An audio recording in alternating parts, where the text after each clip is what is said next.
पता नहीं हमारी कौम किस इंतजार में बैठी है, अभी तक समझ में नहीं आया। आसमां तपती जमीन पर नहीं आने वाला, अब यहाँ कोई पैगंबर नहीं आने वाला। प्यास कहती है चलो रेत निचोड़ी जाए, अपने हिस्से में समंदर नहीं आने वाला, अपने हिस्से में समंदर नहीं आने वाला। और रह गई भाई तकरीर और गुफ्तगू की बात, तो मेरा बस अपनी कोशिश ये रहती है कि मेरे ज़मीर मुझे एड़ियां रगड़ने दे। मेरा यकीन है पानी यहीं से निकलेगा, मेरा यकीन है पानी यहीं से निकलेगा। बस ये सोच के कुछ दर्द दिल आपके सामने रखूं। भाई ये मिंबर शरीफ पर अमामा शरीफ का आना और ये शेरबानी है कि सदरी है, ये जो भी थैली है, ये तबर्रुकात उन तलबा के लिए है जिन्हें आज फरागत के ताज से नवाजा जाएगा। ये इस इदारे की कोशिशें, काविशें, कुर्बानियां आपके सामने भी रखी जाएंगी और आपकी कुर्बानियां भी आपके सामने आएंगी। फिर आपके कलेजे ठंडे होंगे, आप महसूस करेंगे आपने इस इदारे के साथ जो किया है ना, इदारे ने उससे बढ़ के आपके साथ किया है, उससे बढ़ के आपके साथ किया है। जो इदारे के नाज़िम आला थे मोहम्मद सलीम साहब, अल्लाह उनकी कब्र को रहमत और गुफरान की बारिशों में मालिक मुनव्वर फरमाए, रोशन फरमाए। 2 साल बीत गए, आज हमारे बीच नहीं है। 2 महीने बीत गए, आज हमारे बीच नहीं है। वो होते खुदा की कसम, आज उन्हें लगता कि उनकी कोशिशें रंग लाई, उनकी मेहनतें रंग लाई। लेकिन याद रखिएगा, ये वो दरख्त लगाया है उन्होंने, 2 महीने नहीं, 2 साल नहीं, 2 सदियां नहीं, 2000 साल बरस नहीं, 2 लाख बरस भी बीत जाएंगे, तब भी उनकी कुर्बानियों को फरामोश नहीं किया जा सकता है। वो ऐसा काम करके गए। अल्लाह इस इदारे के जरिए हर घर में कुरान के कारी पैदा फरमाए और महबूब के दीन के सिपाही पैदा फरमाए। अजीजान मिल्लत इस्लामिया, कोई बात नहीं है, में से एक बात मशहूर है कि जो बाद में बोलता है उसको मर्जी होती है वो 10 मिनट बोले या 20 मिनट, उसकी अपनी मर्जी होती है, क्योंकि वो फिर वक्त का पाबंद नहीं होता। उसके मूड में आ जाए तो फजर तक भी तकरीर कर लेता है। थकेंगे तो नहीं आप लोग? जितना वक्त कफील भाई ने लिया इतना मैं ले लूं, नाराज तो नहीं होंगे आप? नहीं, मैं शुरू से आखिर तक का जोड़ रहा हूं, उससे भी ज्यादा लेना है आपको। गला घोट दो। खैरियत है ना सारे लोग? सारे कह दें या रसूल अल्लाह, और जोर से या रसूल अल्लाह। मैं सिर्फ इतना आपसे कहना चाहता हूं, मेरी कौम के नौजवानों और बच्चों, आज हमारी तादाद 30% से ज्यादा है। जनगणना में पता नहीं कितनी गिनती काटी जाती है, कितनी बढ़ाई जाती है। तकरीबन मेरे ख्याल से 10% वोट तो मेरे गांव के इकट्ठे हुए होंगे, तो हिंदुस्तान के कितने होंगे? फिर हिसाब लगा के कह जाते हैं ये 25% है, ये 30% है। फिर एक हमारे खिलाफ हवा बैठाया जाता है, ये कौम खा जाएगी, ये निगल जाएगी। नहीं जी, आज हम महकूम है, तुम हाकिम हो। आज हम महकूम है, तुम हाकिम हो, तब इतने डर रखे हो। जब हम हाकिम थे, तुम महकूम थे, तब भी हमने तुम्हारी हिफाजत की थी। बहुत गौर से मेरी बात सुनना जो मैं कहना चाहता हूं। मगर हैरत की बात है, उन्हें पता है ये क्या है, लेकिन हमें पता नहीं। हम सच है मुफ्ती साहब, उन्हें पता है, नहीं पता हम क्या है, उन्हें पता है हम क्या है, हमें नहीं पता हम क्या है। हम कब जानते हैं अपने आप को? जब मुकदमा लगाते हैं किसी पे, तब हम कहते हैं मुझे तू जानता मैं कौन हूं। इस कौम के जवान की जेब में 50,000 की गड्डी आ जाए, जब तक 2-3 का सर नहीं फोड़ देता, तब तक इसको कलेजे को ठंडक नहीं पड़ती। चलते फिरते लठ मारता गली में, कोई लड़ने वाला नहीं मिलेगा। आवाज दे कहेगा रुक, किधर जा रहा? यहीं जा रहा हूं। सलाम नहीं कर सकता था, यहीं से भी लड़ाई निकाल लेते हैं। सर फोड़ेंगे हॉस्पिटल, फिर कहता देखा एक लठ में तुम्हें निकाल दी। ये हमारी पावर है। ये हमारी पावर है। जब हथकड़ी पहन लेता तो थाने में इससे मनहूस मुंह किसी का नहीं लगता। पहले सर फोड़ेगा तो ऐसे, और जब पकड़ा जाएगा तो ऐसे। अब बचा लो कोई। हम इतने बेवकूफ हो गए, सोचे अपने बारे में। हम इतने बेवकूफ हैं कि अपनों के गले काटने के लिए मर दे और अपनी बेटियों को लोग घरों से उठा के ले जाएं। तुम्हारे कान पे जू तक नहीं रेंगती है, ये कहते हो ये आग अभी उसके घर की है। और याद रख, अगर आज उसके घर का इंतजार है, कल ये आग तेरे घर तक आ जाएगी और तुझे बचाने वाला कोई नहीं आएगा। अगर ये चाहते हो कि तुम्हारी सफों के दरमियान कोई कुत्ता घुसने ना पाए, कोई दुश्मन ना आने पाए, तो मुस्तफा का वो सबक याद रख जो डॉक्टर इकबाल ने कहा था कि मोहम्मद से वफा तूने तो हम तेरे है, ये जगह चीज है क्या लोगों कलम थे। नारे तकबीर, नारे रिसालत, हज़रत अल्लामा हम्मद रज़ा साहब तिबला, इस्लाहे माशरा। कम वक्त में ज्यादा बात कह जाऊं भाई, कम वक्त में। इसमें अक्सर पढ़े लिखे लोग होंगे क्योंकि शहर के करीब इलाका है, ज्यादातर पढ़े लिखे लोग हैं। आज हालात तो देखो, जिस तेजी के साथ बेटियां इर्तिदाद का शिकार हो रही हैं, मैं क्या कहूं आपसे, रोता है दिल। हम कहते थे बेटियों को मदरसे में पढ़ा लो, बेटियां बच जाएंगी। जब पढ़ी लिखी बेटियां की कुफ्र को गले लगाने लगे, फिर बताओ बेटियों को किसके दरवाजे लेके जाओगे, कौन से इदारे में रख करके इनकी तरबियत करोगे, इनकी परवरिश करोगे। और मेरी कौम के जवानों, तुम्हारे पास दो रास्ते रह गए हैं। मैं नहीं जानता हूं कि हमें कब तक नाजायज और हराम खेलना है, कब तक हमें कद नापने हैं, कब तक जमातें नापनी है। मैं जमात नापने नहीं आया, मैं सिर्फ इतना बताने आया हूं। याद रखिएगा, डॉक्टर इकबाल ने कहा था न संभलोगे तो मिट जाओगे। ऐ हिंदी मुसलमानों, तुम्हारी दास्तां तक भी न होगी, दास्तानों में जिंदा रखना है। एक बात पहचान लो, या तो रसूल के होके रखो या फिर खुदा के। याद रखिएगा, मैं काफिर बनाने नहीं आया किसी को भी, मैं आपसी इख्तिलाफात के झगड़ों की दीवार खड़ी करने नहीं आया। क्या बात है? आज जरूरत है, बुरा मत मानिए, मेरा भी पीर है, खुदा की कसम। मेरा पीर ऐसा पीर है कि जिस पीर पे बड़े बड़े पीरों को नाज है, मेरे पीर को दुनिया अख्तर रजा ताज शरिया कहती है। मैंने किसी भांग चरस पीने वाले को पीर नहीं बनाया, मैंने उसे पीर बनाया जिसकी बसीरत भी वसी थी, जिसकी बसारत भी वसी। अगर दावे के साथ कहता हूं मेरा मुर्शिद सिर्फ अमीरों को लिस्ट में लाता तो बाकी पीरों को अगर बत्ती तक की तौफीक नसीब नहीं होती। आज दर्द है इस चीज का यार, गरीबों के पीर अलग हैं और अमीरों के पीर अलग हैं।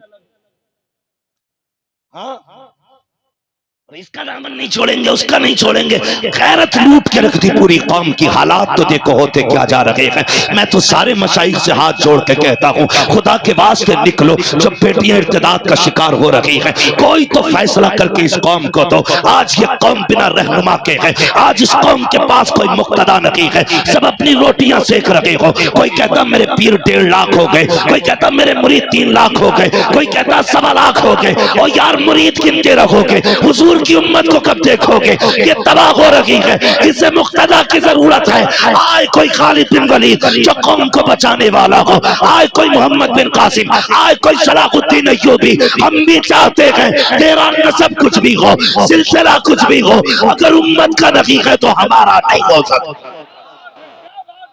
नहीं हो सकता हमारा। जरूरत है, 4 लोमड़ियां बैठी जिस पे चाहे फतरे ठोक लिए, जिसे चाह खारिज कर दिया। क्या दोगे इस कौम को? 70 बेटियां बरेली जैसे शहर से मुर्तद हो गई। याद रखना, अगर कबूतर आंख बंद कर ले तो बिल्ली का खतरा टलता नहीं है। मैं अकीदत वाला भी हूं और हकीकत वाला भी हूं, लेकिन दर्द है, तकलीफ है।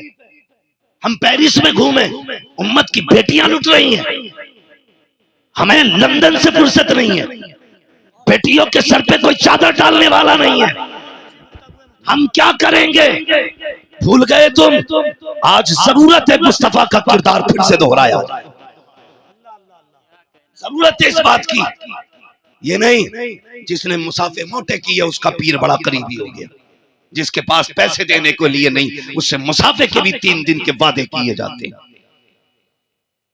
किरदार मुस्तफा का अपनाओ, उठो, बचा लो बेटियों को, बचा लो। जो पावर बाज लोगों के पास है, मेरे पास होती, खुदा की कसम सर कटता ये रहता, मैं उम्मत की बेटियों के लिए आगे बढ़ जाता। नहीं है डर इस चीज का। लगता है किसी को कड़वी लगती होगी, लगे तो लगे, मैं आईना को दिखाऊंगा दाग चेहरे के, जिसे खराब लगे सामने से हट जाए। रोना आता, रोना इस कौम पे रोना आता है। सोचो तो सही यार, कुछ सोचो। बेटियां क्या थी, बेटियां क्या थी। लोग कहते नहीं नहीं जी मसला ऐसा हुआ है 4 साल से, 5 साल से, 8 साल से, और ये बेचारे जन्नती उलमा ये तुमसे कहते हैं यार बेटियों को पर्दे में रखो, तो तुम कहते हैं मौलवी अजीब फिक्र लेके बैठा है, मौलवी अजीब फिक्र लेके बैठा। याद रखना, मिंबर से लेके नीचे तक जो निजाम मुस्तफा से टकराएगा वो जिल्लत की मौत मरेगा। बहुत बड़ी बात है मुफ्ती साहब, वाह वाह वाह वाह वाह वाह वाह। लिख दे रहा हूं, वाह वाह वाह। मैंने पहले कहा था अब जमीन पर कोई पैगंबर नहीं आने वाला। जो भी निजाम मुस्तफा से टकराएगा, जलील होगा, पीर हो या फकीर हो, अगर बचना चाहते हो तो निजाम मुस्तफा अपना, निजाम मुस्तफा अपना। ये शरीयत है। जब कोई गरीब दिखा तो दुपट्टा रख सर पे, खुद पहुंचा तो बेटियों से पैर दबा रहे हो। ये दीन है, ये शरीयत है। अल्लाह वालों का काम नंगे सर करना नहीं, नंगे सरों पे चादर डालना होता है, चादर डालना होता है। वो तज़किरा कर रहे थे भी हजरत, फरमा रहे थे सैयद साहब बैठे हुए, कहने लगे कि एक बच्ची जो मुर्दत हुई है ना, उसने ये कहा था कि मैंने इसलिए इस्लाम छोड़ दिया कि जब मेरे बाप का इंतकाल हुआ मैंने कई दिन के फाके किए, कोई मेरे घर पर रोटी को पूछने नहीं आया था, कोई मेरे घर पर रोटी पूछने नहीं आया। फिर इसने मेरा हाथ थामा, इसने मुझे पढ़ाया, इसने मुझे ये इज्जतें दी, इसके लिए मैंने अपना मजहब बदल दिया। लोग गए बाद में रोकने के लिए, जवानों की टीम गई, क्यों मुसलमान से इस्लाम से निकल रही है। उसने कहा आज पूछने आए हो, कल जब 3 दिन के फाके से थी कोई रोटी को पूछने क्यों नहीं आया। सोचो, इस बुद्धि को बेदार करो। गलत नहीं कह रहा हूं कफील साहब। जब पीरों ने मुरीदों से 2 लाख नजराने लेने शुरू कर दिए, तुम फिर मुरीदों ने ज़कात देनी बंद कर दी। करो हजम, कड़वी सच्चाई है। गजल में आए तो मतले में काम कर देंगे, हमें जगाया तो नींदें हराम कर देंगे। अगर हमने 2 लाख नजराना लेकर के फ्री में जन्नती ना बनाया होता तो ये कौम ज़कात देती। ये ज़कात के बजाय सीधे नजराने देते थे, इसलिए ज़कातें बंद। जब ज़कात बंद हो गई तो बता गरीब का दुपट्टा कहां से आएगा, उसके घर का राशन कहां से आएगा। जब ज़कातें बंद हो जाएंगी तो बेवा के घर का चूल्हा कहां से चलेगा। कहां गई तुम्हारे दिलों की नरमी। मेरे नबी की चौखट पे हातिम ताई की पोती ला के खड़ी की गई और खुद नहीं आई थी, कैदी बना के लाई गई है, फतह किया गया है शहर, तब जाके वो कैदी बन के आई है, हुजूर के आगे खड़ी है, सर पे चादर नकी थी। मेरे नबी ने मुजम्मिल वाली चादर जब उसके सर पे डाली, अल्लाह अकबर, सहाबा में से किसी ने कहा था आका ये तो दुश्मन की बेटी है, इसे चादर उड़ा रहे हो। तो मेरे नबी ने कहा था ओ चुप हो जा, बेटी बेटी होती है, चाहे काफिर की बेटी हो चाहे मुसलमान की।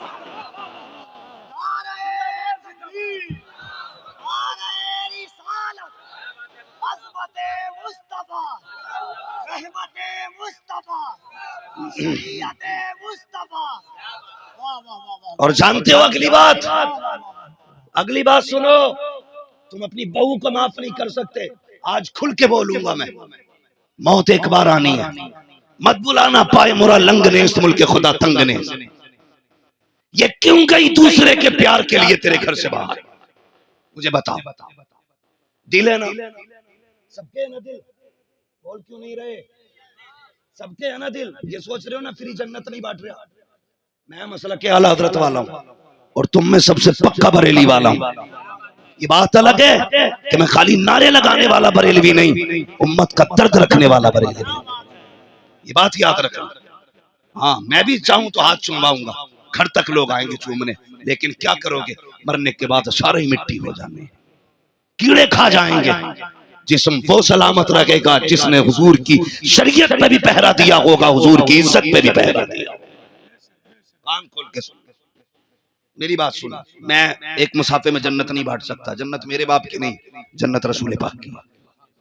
जन्नत जोर से किसकी है? रसूल पाक की है। सीने में दिल है कि नहीं? ये मिंबर से लेकर नीचे तक किसी भी बंदे से सवाल करो, ये दिल प्यार के लिए। किसके लिए? किसके लिए? सारे बोलो बेटे, तुम भी बोलो, किस चीज के लिए? प्यार के लिए। अब इसमें मां का भी प्यार हो सकता है, बाप का भी प्यार हो सकता है, इसमें बहन का भी प्यार हो सकता है, इसमें बेटी का भी प्यार हो सकता है, इसमें बीवी का भी प्यार हो सकता है। ये प्यार के लिए बना है। वो बेटी जो बचपन से चार दीवारी में थी, इसे क्या जरूरत पड़ी कि इसने घर से निकल के पेशाब पीने वाले से प्यार किया? क्यों? क्योंकि तुम अपनी सगी बहन को प्यार नहीं दे पाए, नहीं दे पाए। खुद चौराहों पे बैठ करके घंटों घंटों मैसेज करते रखे, घर में घुसे तो तेरे तेवर जल्लादों वाले थे, तूने मुस्कुरा के बहन को देखा ही नहीं। उसके भी सीने में दिल था, वो भी चाहती थी भाई प्यार दे। कसम से अगर तुमने बहनों को प्यार दिया होता, ये किसी नापाक के करीब जाके खड़ी नहीं होती। कड़वी सच्चाई बताई, तुमने इन्हें प्यार नहीं दिया तब ये वहां तक गई। इनका जी चाहता था कोई प्यार करने वाला मिले, तो इन्हें वो मिला जिससे तुम्हें भी नफरत थी और सबको नफरत। तुम प्यार करते हो किसे बताओ? मुंह बोली बहन, 8 दिन की बनाई हुई खाना, 6 दिन का बना हुआ भाई, 1 साल रिश्ते बने हुए थे, भागा फिर रहा पैंट उठा के, क्या मसला? का भांजी का बर्थडे है, तेरी तो कोई भांजी नहीं। नहीं नहीं नहीं, सगी नहीं है, सगी जैसी है। का कैसे? का चौराहे पे खड़ी थी, मैंने बहन बना लिया। समझ रहे मेरी बात? चौराहे पे बहन बनाई, उसकी बेटी का जन्मदिन आया, अब ये कह रहा अगर मैं ना गया ना तो वो नाराज हो जाएगी। दिल पे हाथ रख के बता, एक मुंह बोली बहन की बेटी के लिए 10,000 का गिफ्ट ले रहा है। सगी बहन की कमर में बरसों से दर्द है, उसे 20 रुपए की दवा ना दिला सका। तू कहता मैं भांजी से प्यार करता हूं। लानत है तेरे जैसे रिश्तों पे जो सगों को प्यार न दे सके और ढूंढ ढूंढ के ज़कात खैरात के रिश्ते बनाए फिरे। इसलिए मेरी गुजारिश है, ये मांगे तांगे के रिश्ते बाद में चलाना, सगे रिश्तों की कदर करना। सगे रिश्तों की, बहन को बहन का प्यार दो, बेटी को बेटी का प्यार दो, और अपनी बेटियों को समझाओ। कई लोग परों में क्या कहते हैं, कहते हैं जनाब हम अपनी बेटी के बारे में क्या कहें, हमारी बेटी की शराफत का ठिकाना नहीं है। हजरत जी रात के 3-3 बजे तक अकेले वजीफा पढ़ती है, पता चला 8 दिन बाद भाग गई, पता चला वजीफा नहीं पढ़ती थी और रातों को उठ के मैसेज किया करती थी, फोन पे बात करती थी। ये तो 8 दिन के बाद राज खुलता है। तो ये कहता था बेटी पे एतमाद है मुझे, बेटी पे भरोसा है मुझे, मेरा खून गंदा नहीं हो सकता। मौलवी अपना मुंह बंद रखो, तुम क्या जानो मेरी बेटी कितनी पारसा है, मेरी शान है मेरी बेटी। मुझे बता तो सही, तेरी बेटी तो तेरी शान है। चल क्या कहेगा उस जात के बारे में जो कायनात की शान बन के आया है, जो पूरी दुनिया के लिए इज्जत और आबरू बन के आया है। उसकी बारगाह की उठा तारीख, एक दिन का मौका है, हुजूर बैठे हैं आका के सामने, नबी की प्यारी ज़ौजा हजरत आयशा सिद्दीका बैठी है, दूसरी जानिब हजरत उम्मे हबीबा बैठी है, तीसरी जानिब हजरत सफिया बैठी है। अल्लाह अकबर, ये शान वाली अज़वाज, ये शान वाली औरतें बैठी हैं। एक नाबीना सहाबी आए, हुजूर ने क्या कहा था कि अपने चेहरों पे चादर डाल लो, पर्दा करो। उन्होंने क्या कहा था, या रसूल अल्लाह पर्दा किस बात का, ये तो नाबीना है। अल्लाह अकबर, हुजूर ने क्या कहा, फरमाया ये नाबीना है, तुम्हें तो नजर आ रहा है। अल्लाह अकबर, विश्वास और एतमाद की बात होती तो आयशा कहती आका एतमाद है कि नहीं। उम्मे हबीबा कहती आका एतमाद है कि नहीं, लेकिन गर्दनें झुका दी और ये कह दिया यहाँ एतमाद नहीं चलेगा, अगर चलेगा तो निजाम मुस्तफा का निस्वास था। नारे तकबीर। ना दोनों हाथों को उठाकर कभी कभी जलसों में ऐसी गुफ्तगू सुनने को मिलती है। नारे तकबीर, नारे रिसालत, इस्लाहे मुआशरा, जामिया फैजानुल उलूम, जलसाए दस्तारबंदी, सुल्ताने मदीना कॉन्फ्रेंस, उलमाए अहले सुन्नत।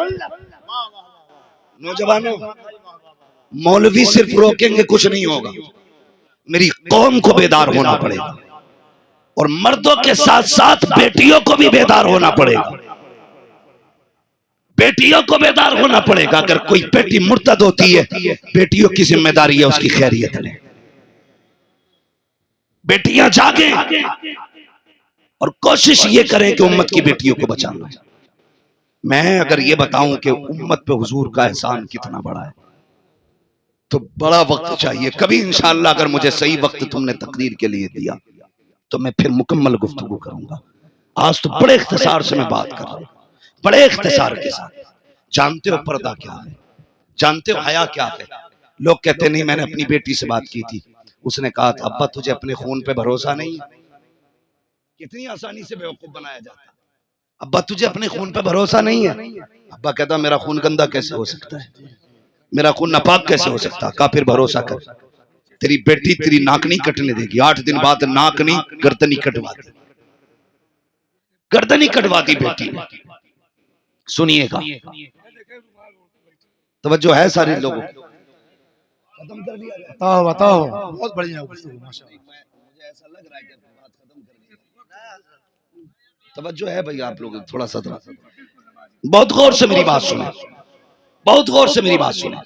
पर्दा क्या है, गौर से सुनिएगा। हम अपने घरों में पर्दे को लाजिम नहीं कर रहे।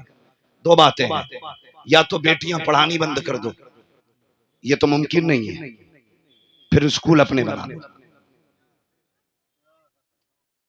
या तो बेटियां पढ़ानी बंद करो या स्कूल अपने बना लो, वरना बेटियां नहीं बचेंगी। मैं बात जिम्मेदारी से करूं, नहीं बचने वाली बेटी।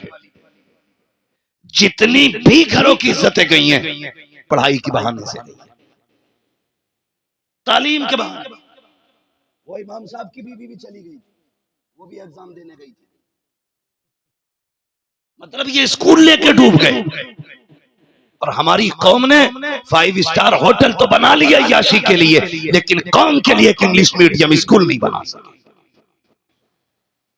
हाँ, इंग्लिश मीडियम स्कूल नहीं बना सके।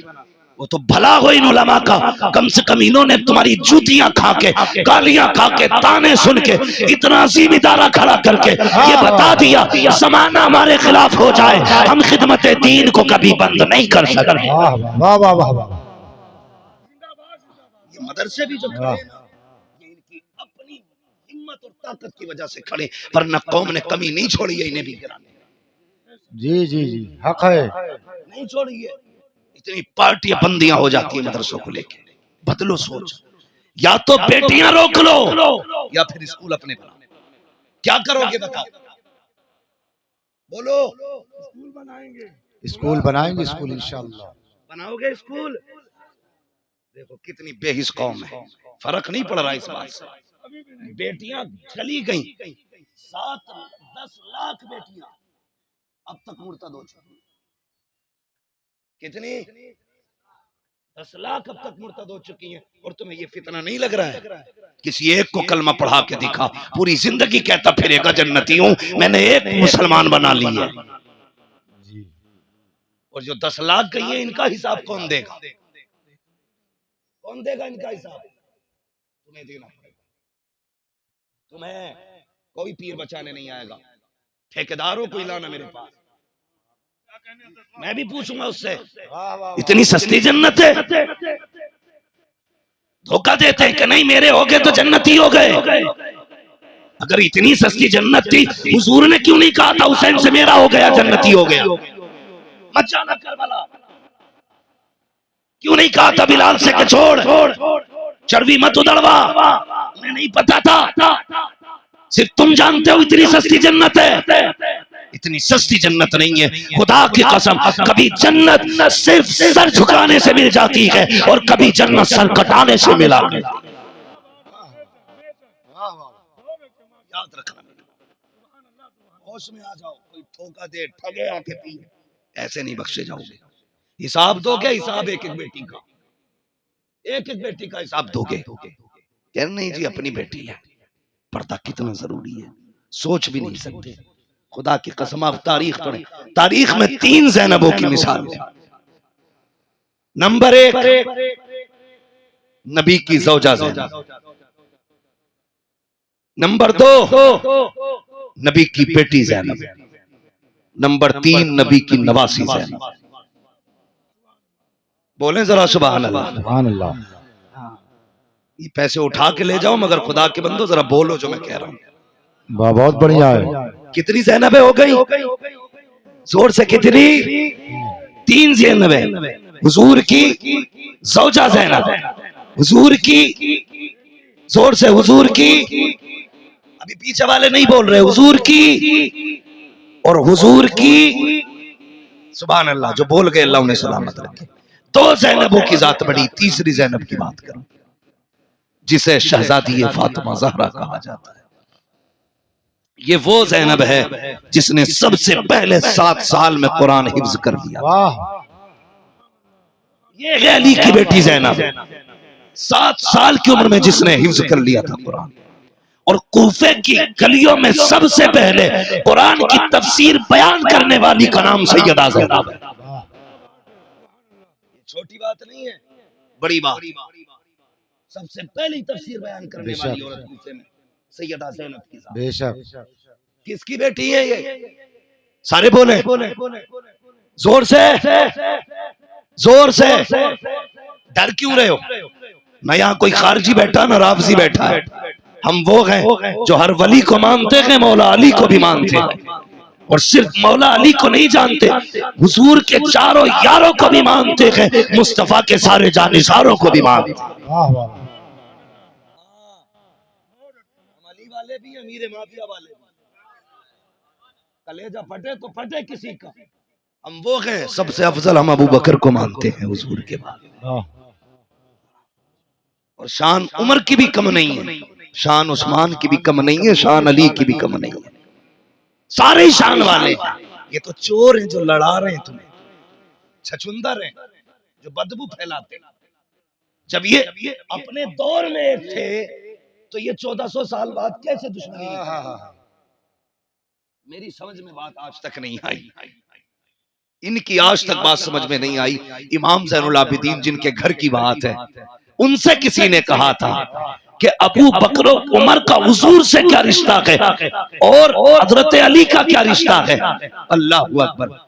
तो वो पूछने वाला तो ये चाहता था ये कह दे नहीं हुजूर का अबू बकर उमर से कोई रिश्ता नहीं।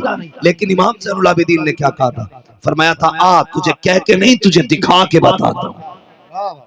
हाथ पकड़ के ले गए और जाली के आगे खड़ा करके कहा, फरमाया जैसे मरने के बाद हुजूर के साथ है, ऐसी ही जन्नत में हुजूर के साथ रहे। शर्म नहीं आती है? लाए फिर रहे कुछ लोगों की इसमें रोटी पक रही है। बिला वजह में बुग़्ज़े अली का इल्जाम थोपा जाता बरेलवी। नहीं जी, हम बुग़्ज़े अली वाले नहीं, हम हुब्बे अली वाले। जो कहते हैं ना हम मौलाई है, वो मौला नहीं, मौलाई नहीं, मवाली है। असल मौलाई तो हम है।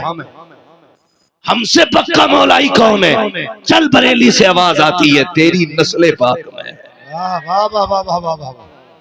बच्चा बच्चा नूर का, तू है ऐने नूर, तेरा घराना नूर का, जोर से तेरा सब घराना नूर का। पक्का मवाली कहीं का मौलाई क्या? हम है पक्के मौला, हमें अली वाले। तो कौन है सैयदा ज़ैनब? किसकी बेटी? पूरा नाम लो, हजरत अली की बेटी।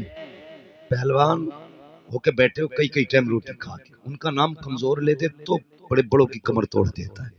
तुम तो हट्टे कट्टे बैठे हो, अल्लाह का शुक्र है मोहताज भी कोई नहीं है, फिर नाम लेने में इतना दबाव क्यों महसूस कर रहे हैं? मौला अभी नहीं, मौला और जोर से मौला। अली की बेटी है सैयदा,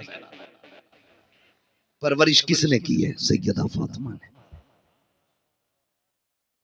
आप करबला से वापसी के बाद शहरे सनविया में 15 साल रही। कितने साल? सारे बोले कितना? 15 साल। और वो जो 15 साल की मुद्दत थी, आप हजरत अब्दुल्ला इब्ने जाफर तैयार की बीवी है। किसकी? हजरत अब्दुल्ला इब्ने जाफर तैयार, यानी हजरत जाफर तैयार के घर की बहू आपके बेटे की बीवी है हजरत सैयदा ज़ैनब। आपके घर के सामने एक ताबई रहते थे जिनका नाम था याहिया बिन मोइन। किसी ने याहिया बिन मोइन से कहा, तुम तो अली की बेटी के घर के पड़ोस में रहते थे, तुमने तो ज़ैनब को देखा होगा, बताओ कैसी थी अली की बेटी?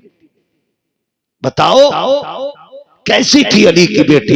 याहिया बिन मोइन ने इतना सुना, आंख में आंसू आ गए, कहने लगे मुझसे पूछते हो कैसी थी अली की बेटी? कहते 15 साल मेरे घर के सामने वाले घर में रही, लेकिन कभी मैंने नकाब की हालत में भी उनको घर के बाहर नहीं देखा। 15 साल तक मैंने उनके जिस्म पर कपड़े की हालत में भी नजर नहीं डाली।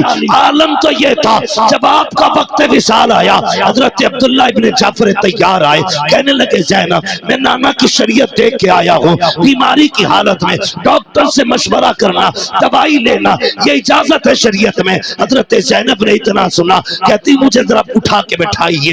हजरत अब्दुल्ला इब्ने जाफर तैयार ने सहारा दे करके बैठाया। कहती सुनो अब्दुल्ला, एक शरीयत वो है जो तुम नाना की पढ़ के आए हो, एक शरीयत वो है जो करबला में मैंने बाबा से सीखी थी। कहा कौन सी शरीयत? कहा तुम नहीं जानते हो, जब मेरा भाई मेरे बाबा हुसैन करबला की तपती, मेरे भाई हुसैन करबला की तपती हुई रेत पर दुश्मनों के बीच में खंजरों के वार सह रहे थे, उनके जिस्म पे लहू था, चेहरे पे लहू था, बदन के टुकड़े कर रहे थे लोग, तो मैंने तनाबे से हटाया था कपड़ा और कहा था हुसैन एक बार बाहर आने की इजाजत दे दे, तेरी बहन अपने दुपट्टे से तेरे चेहरे का खून पोंछना चाहती है। हुसैन इजाजत दे ताकि आखिरी बार तुझे गोद में सर रख के अलविदाई सलाम कर सके। कहा मैंने इतना कहा था, उस हालत में भी मेरे हुसैन ने हाथ उठा के कहा था ज़ैनब तू मुस्तफा की बेटी है, फातिमा ज़हरा की शहजादी है, अगर हमारी लाश को टुकड़ों को परिंदे ले जाए तब भी पर्दा न छोड़ना, इसलिए कि जिस तरह जमाने में नबी की अज़वाज बेमिसाल है, उसी तरह जमाने में नबी की बेटियां बेमिसाल। नारे तकबीर, नारे रिसालत, सुल्तान मदीना कॉन्फ्रेंस, मुफ्ती हम्माद साहब किबला, फैजान सरकार आला हजरत जामिया फैजानुल उलूम, जिंदाबाद जिंदाबाद।